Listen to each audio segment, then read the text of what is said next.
70년대, 80년대에 미국의 코미디언 중에서 유명한 사람을 들으라고 하면 밥 호프라는 사람입니다.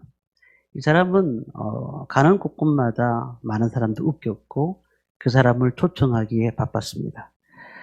그런 가운데서 월남에서 부상당하고 돌아온 군인들을 위해서 대대적인 위문 공연을 준비하고 있었습니다.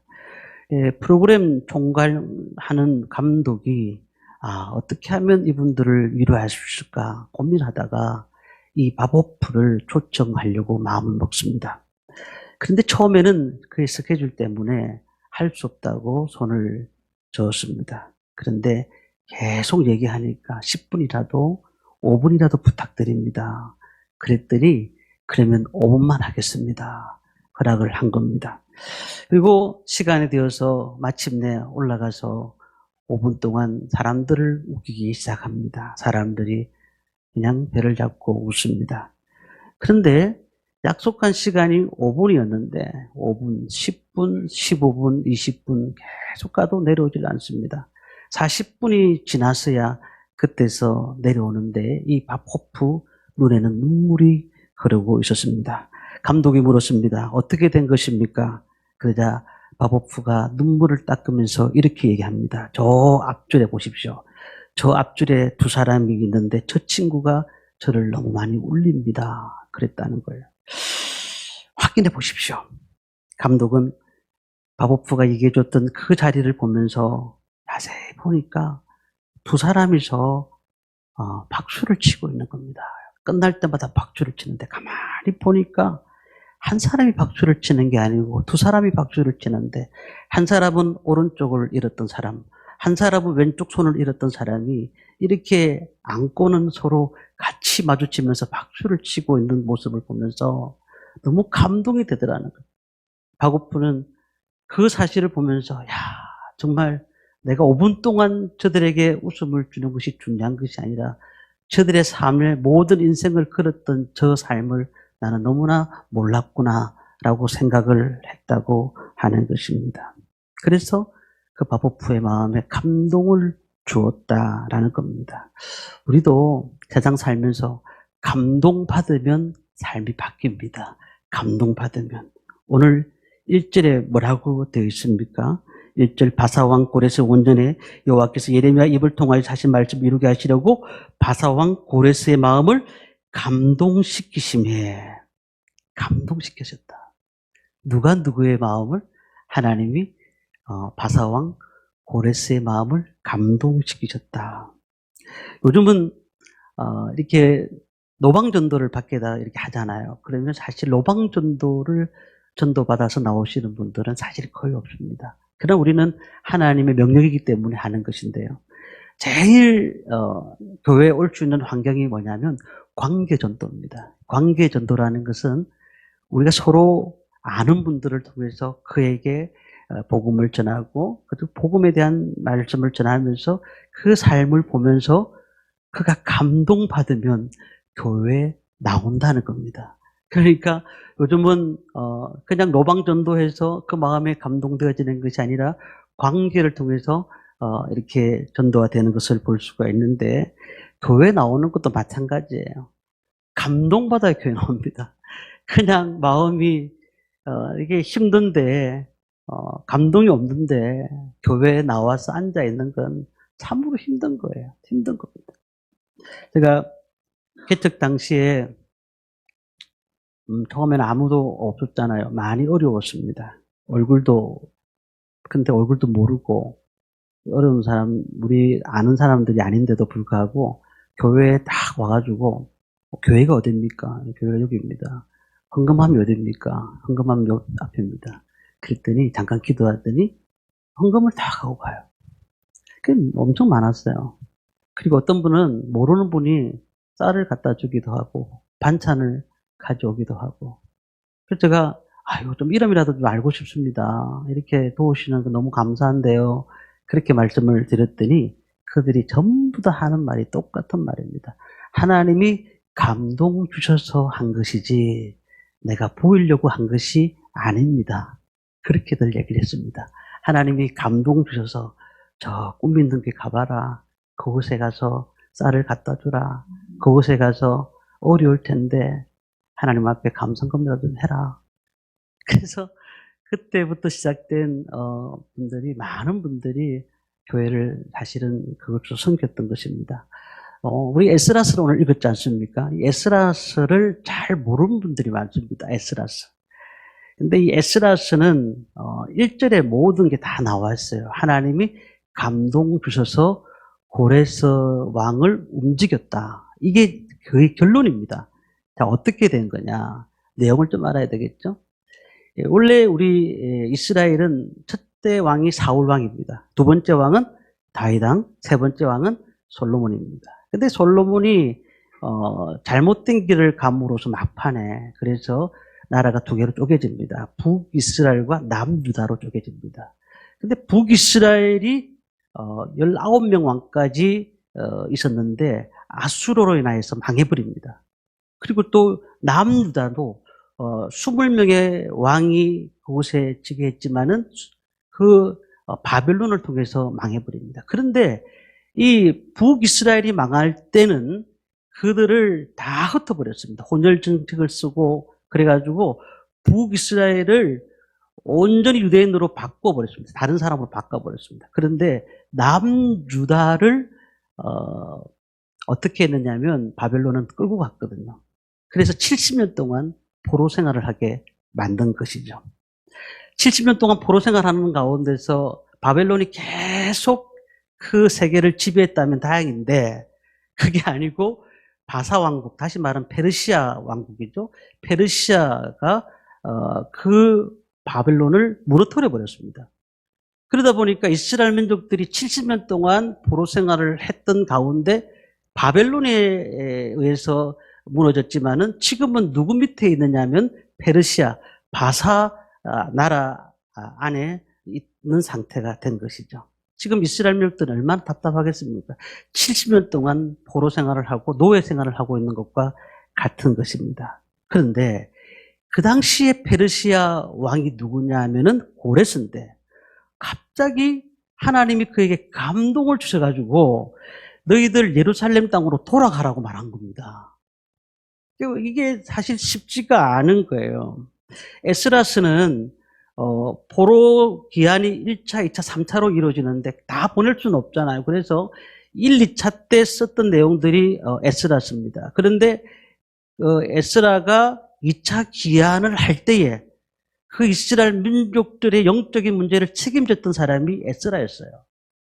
그러니까 그 에스라는요, 굉장히 호탕한 시기에 하나님 말씀을 가르쳤고 너희들이 왜 잘못되어서 포로로 끌려왔는지를 설명하였고 영적으로 바른 길을 갈 수 있도록 다시 한 번 더 만들었던 사람이 이 에스라라는 겁니다. 자, 어떻게 예루살렘 귀환이 가능했다고 말씀드렸습니까? 고레스 왕이 감동을 받았습니다. 우리 1절 말씀을 함께 다시 읽도록 하겠습니다. 같이 읽습니다. 바사왕 고레스 원년에 여호와께서 예루야의 입을 통하여 하신 말씀을 이루게 하시려고 바사왕 고레스의 마음을 감동시키며 그가 온 나라에 공포도 하고 조소도 내려 이르되 아멘. 또 2절 말씀을 한번 읽어볼까요? 같이 읽습니다. 바사왕 고레스는 말하노니 하늘의 하나님 여호와께서 세상 모든 나라를 내게 주셨고 나에게 명령하사 유다 예루살렘의 성전을 건축하라 하셨으니. 자, 보시면은 이 고레스가요. 고레스가 누굴까요? 고레스는 바사 왕입니다. 고레스는 바사 왕인데 그 당시에 전 세계에 이스라엘, 요르단, 시리아, 터키, 파키스탄, 아프가니스탄, 러시아 모든 나라를 다스렸다는 거예요. 다스렸다는 거예요. 광대한 땅을 다스렸다는 겁니다. 그러니까 왕이 힘이 얼마나 컸느냐는 겁니다. 그러니까 자기 마음대로 했다는 거예요. 마음대로. 근데 그 고레스 왕은 이제 포로로 끌려온 유대인들에게 어떻게 했죠? 자유를 주었습니다. 자유를 주었습니다. 그리고 다시 고국으로 돌아갈 수 있도록 만들어 주었다는 겁니다. 그뿐만 아니라 예루살렘에 지금 무너진 것이 무엇이죠? 성전이 무너졌잖아요. 그래서 성전을 건축할 수 있도록 명령을 했습니다. 국가가 왕이 그 국가를 다스리는데 지금 이스라엘 민족들이 바벨론 때문에 잡혀와가지고 포로가 됐어요. 그러면은 그 바벨론을 무너뜨렸던 페르시아 바사 왕은 이들을 쓰기 좋단 말입니다. 어떻게 해요? 어떻게 하든지 간에 이들을 노예로 부리면은 되게 나라에 이익이 될 거 아닙니까? 그런데 예루살렘으로 보내기로 작정을 하고 성전까지 짓기로 생각을 했다라는 겁니다. 참 사람들이 볼 때 많은 반대가 있었을 겁니다. 불리한 결정입니다. 그런데 하나님의 감동을 받았다. 고레스라는 사람은 하나님을 믿는 사람이 아닙니다. 근데 하나님께서 그의 마음을 감동시켜 주셔서 믿는 자들을 이롭게 하신 거예요. 우리 교회가 부흥되기 위해서 해야 될 것이 뭘까요? 전혀 믿지 않을 것 같은 사람. 저 사람은 교회 얘기만 하면 그냥 치를 떨고 말이죠. 저 사람은 어떤 신앙적인 얘기만 하면 하나님 없다고 막 달라드는 사람인데, 근데 저런 사람들이 하나님이 감동을 주시면은 예수를 믿게 할 수도 있다는 거예요. 이 고레스라는 사람은 그 당시 하나님을 믿던 사람이 아닌데 국가적인 왕으로서의 모든 책무를 다하는 사람인데, 그런데도 이스라엘 민족들을 보내줬다는 것은 하나님이 감동 주셨다는 겁니다. 오늘 믿지 않는 성도들이, 믿지 않은 분들이 나중에 딱 보고 예수 믿고 난 다음에, 야, 내가 정말 그 예수 믿은 게 신기하다. 나는 교회 다닐 사람이 아닌데 너무너무 신기하다라고 얘기하시는 분들이 많습니다. 그런데 몇 년 동안 바벨론 생활을 했죠. 바벨론 포로로 잡혀갔죠. 70년입니다. 70년. 우리 성경에 보면은 7이라는 수가 완전수입니다. 그런데 7에 열을 더해가지고 70년. 그러니까 이게 어떤 의미가 있냐면 이렇게도 생각하면 됩니다. 너희들의 기도가 차면, 너희들이 이제 고난을 끝이고 기도가 차면 다시 원상복귀 주겠다라는 뜻을 또 갖고 있는 겁니다. 예레미야 29장 10절에 이렇게 말씀합니다. 바벨론에서 70년이 차면 내가 너희를 돌보고 너희를 이곳으로 들어오게 하리라. 그리고 데살로니가후서 3장 5절 말씀에도 이렇게 되어 있습니다. 주께서 너희 마음을 인도하여 하나님의 사랑과 그리스도의 인내에 들어가게 하시기를 원하노라. 자, 우리가 감동적인 사람이 돼야 됩니다. 그러나 어떤 분들은 충동적인 삶을 사는 분들이 있습니다. 우리 잘 아시는 경기도 살인범인 강호순 같은 사람은 살인을 저질렀는데 그 사람이 신앙생활 했던 사람이었어요. 근데 물론 신앙생활을 하게 된 동기가 여자친구들을 만나기 위해서 교회에 온 거예요. 그런데 그가 7차례의 연쇄 살인을 저지른 사람입니다. 그건 충동적인 범죄라는 거예요. 그러니까 우리가 신앙생활 할 때도 마찬가지예요. 그냥 감동으로 하느냐, 충동으로 하느냐, 이거 너무너무 중요한 것입니다. 하나님 앞에 감동을 통해서 하나님이 주시는 마음을 통해서 신앙생활을 하고, 하나님이 주시는 마음을 통해서 우리가 봉사를 하고, 하나님 주시는 마음을 통해서 물질을 드리고, 이런 것이 하나님이 기뻐하시는 거예요. 요즘 뭐 충동 구매가 있잖아요. 그냥 막 사는 거, 막 사드리는 거. 그런데 교회에서는요, 하나님이 주시는 마음을 가지고 봉사해야 됩니다. 그리고 기도도 해야 됩니다. 그리고 하나님께서 기뻐하시는 마음을 통해서 해야 됩니다. 충동적으로 봉사하는 분도 많습니다. 그러다 보니까 어떤 문제가 생기느냐면 하나님 마음이 아닌 그냥 충동적으로 하다 보니까 넘어져요. 열정밖에 없으니까 넘어져요. 하나님이 그 마음을 주셔서 은혜를 주셔서 봉사하고, 하나님 그 마음을 주셔서 예배하고, 하나님 그 마음을 주셔서 기도하는 삶은 얼마나 은혜스럽겠습니까? 그래서 이 다윗은 어떠한 사람이었느냐? 하나님의 감동을 통해서 살았던 사람입니다. 그가 하나님의 감동하심을 받고 살았을 때에 주변에 사람들이 몰려오기 시작했습니다. 얼마나 많은 사람들이 몰려왔습니까? 그런데 충동에 따라 살았더니 사람들이 다 떠나가 버렸습니다.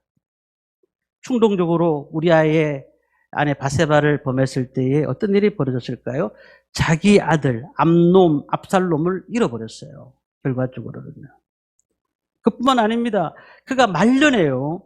역대상 21장 1절 보니까 사탄의 충동을 받습니다. 사탄이 일어나 이스라엘을 대적하고 다윗을 충동하여 이스라엘을 계수하게 하니라. 왜 계수했는지 아십니까? 내 인구가 얼마인지, 내 군사가 얼마인지를 계속 살펴보는 겁니다. 내가 이렇게 많이 복을 받았으니 자기가 한번 살펴보는 겁니다. 다시 말하면 우리가 너무너무 많다, 사람이. 그런 것들을 얘기하는 겁니다. 그러니까 그런 인구 조사를 하나님 기뻐하지 않으셨습니다. 어떻게 됐을까요? 그 충동 때문에 전염병으로 7만 명이 죽습니다. 7만 명. 그러니까 충동으로 살면은 하나님 기뻐하지 않은 거예요. 정말 하나님의 감동하심을 통해서 할 때 사람들이 붙기 시작하고 모든 일들이 하나님 역사 가운데서 잘 되기 시작한다는 겁니다. 우리가요, 참으로 충동을 이기기가 어렵습니다. 하나님의 은혜를 우리는 사셔야 됩니다. 우리의 의지로는 충동을 이기기가 어렵습니다. 그래서 갈라디아서 5장 16절 17절 내가 이르노니 너희는 성령을 따라 행하라. 그리하면 육체의 욕심을 이루지 아니하리라. 17절 육체의 소욕은 성령을 거스리고 성령은 육체를 거스리나니 이 둘이 서로 대적함으로 너희가 원하는 것을 하지 못하게 합니다. 서로 대적함으로써 원하는 것을 하지 못하게 한다. 성령이 충만하면 하나님의 은혜가 넘치기 때문에 하나님 앞에 더 가까이 가려고 하고 세상의 충동이 자꾸 심하면은 하나님 일을 하는 것이 불편하게 느껴지는 겁니다. 불편하게 느껴져요. 그럼 우리는 하나님의 일을 하는 분입니까? 아니면 세상에 따라서 사는 사람들입니까? 우리가 한번 돌아볼 필요가 있지 않겠습니까? 서로 어떻게 한다고요? 대적한다고. 대적한다. 서로 대적하는 거예요. 우리 예수 믿다가 안 믿는 분들 보면 신앙생활이라는 게 참 꾸준히 하면은 괜찮은데 그러면은 또 내려갔다 올라갔다 이렇게 되잖아요. 근데 안 믿고 계속 교회를 안 나오면은 사람의 마음이 자꾸 하나님 생각이 안 들어요. 잘 안 들어요. 믿음이 생기지가 않습니다. 자꾸 이게 충동이 같이 연결되니까. 연결되니까 안 되는 거죠. 자, 두 번째는요. 누가 감동을 받았느냐. 바사에 사는 하나님의 일꾼들이 감동을 받습니다. 우리 5절 말씀을 한번 읽어보겠습니다. 같이 읽습니다. 이에 유다와 베냐민 족장들과 제장들과 레위 사람들과 그 마음이 하나님께 감동을 받고 올라가서 예루살렘의 여호와의 성전을 건축하고자 하는 자가 다 일어나니 아멘. 하나님이 감동하시니까 올라가서 예루살렘의 여호와의 성전을 건축하기로 마음을 먹었다는 겁니다. 다시 말하면 하나님의 일꾼들이 일어났습니다. 지금 다 낙침되어 있는 상태예요. 70년 동안 포로 생활을 하는데 무슨 힘이 있겠습니까? 그런데 하나님이 그들에게 감동을 주니까 그들이 힘이 없는 사람들이 일어났다는 거예요. 일어났다는 거예요. 그래서 얼마나 은혜가 되는지 모릅니다. 이 세상의 지옥이 무엇인가 라는 그런 예화가 하나 있습니다. 신문 칼럼니스트 펠리라는 사람이 꿈 얘기를 썼습니다. 천국에 갔거든요. 갔더니 되게 아름답고 평화롭더랍니다. 그래서 흰 옷 입은 사람이 쫙 지나다니길래 뭐 도와드릴 일 없어요? 이렇게 물었답니다. 그러니까 그분들이 아마 쉬면 됩니다. 쉬면 됩니다. 그러니까 이분이 또 골프를 좋아하는지 골프장 없습니까? 천국에. 골프장 없습니다. 그럼 채소 마당을 좀 갖고 와야 되는데 채소를 좀 갖고 와야 되는데 그런데 가꿀 때는 좀 없습니까? 그랬더니 무역천국에 일할 필요 없습니다. 여기서 일할 필요가 없습니다. 그러면은 내가 할 일도 하나도 없는데 이게 무슨 천국입니까? 라고 물었더니 그분이 딱 하는 말이 이 사람아 무슨 소리야? 당신은 지금 지옥에 와 있는 거야. 그랬다는 거예요. 우리가 세상에서 할 일 없이 편안하게 사는 것이 너무너무너무 좋은 것 같지만 세상에서의 천국은 그런 것이 아니에요. 하늘나라에 가면 우리가 생각하지 못하는 그런 은혜 가운데 사는 것이지만 이 세상에서는 그냥 가만히 있고 편안하게 쉬고 이런 것이 아니라는 겁니다. 어떤 사람에게 하나님 감동 줄까요? 일하는 사람들을 감동 주시는 겁니다. 그리고 그 감동 받아야 될 사람들을 통해서 기도를 시키시고 또 그 예배를 참석시키는 겁니다. 어제 제가 우리 신방기간인데요. 우리 유성수 집사님 오늘 기도도 하셨습니다만 되게 갔다 왔습니다. 엄청 멀더라고요. 제가 마치고 이렇게 오는 길에 얼마나 걸리는가 딱 재봤더니 1시간이 걸려요. 1시간 동안 집사님이 차를 몰고 이렇게 오시는데 제가 참 감동받았습니다. 교회 예배 시간 1-2시간 예배를 드리기 위해서 오전 예배, 오후 예배 잠깐 드리기 위해서 왔다 갔다 2시간이 걸리거든요. 준비하는 시간까지 하면 엄청나잖아요. 그런데도 예배를 참석하시러 이 진영까지 오신 겁니다. 너무 감동이지 않습니까? 그러니까 하나님이 그 마음을 주시지 않으면 그 예배도 참석하기 힘든 거예요. 하나님 마음을 주시죠. 누가 희망이 있습니까? 죽어가는 재벌 총수가 희망이 있습니까? 방앗간짜리 사는 부부가 희망이 있습니까? 방앗간짜리 사는 부부가 그냥 쓰레기장에서 막 중고 소파를 둘이서 영차 하고 들고 옮기면서 웃는 그 모습을 봤습니다. 이야, 그분들이 희망이 있는 겁니다. 재벌 총수는 지금 죽어가고 있습니다. 아무런 희망이 없는 것입니다. 오늘 우리는 지금은 힘들더라도 희망과 소망이 있기 때문에 하나님이 주시는 감동이 있기 때문에 우리는 살아갈 수가 있는 줄 믿습니다. 하나님 우리에게 은혜를 주시니까 얼마나 좋은지 모릅니다. 그렇다면 마지막으로 하나님이 감동하시니까 좋은 일이 생기기 시작합니다. 6절 말씀을 함께 봅니다. 같이 읽습니다. 그 사면 사람들이 온 그릇과 금과 물품들과 짐승과 보물로 돕고 그 외에도 예물을 기쁘게 드렸더라. 아멘.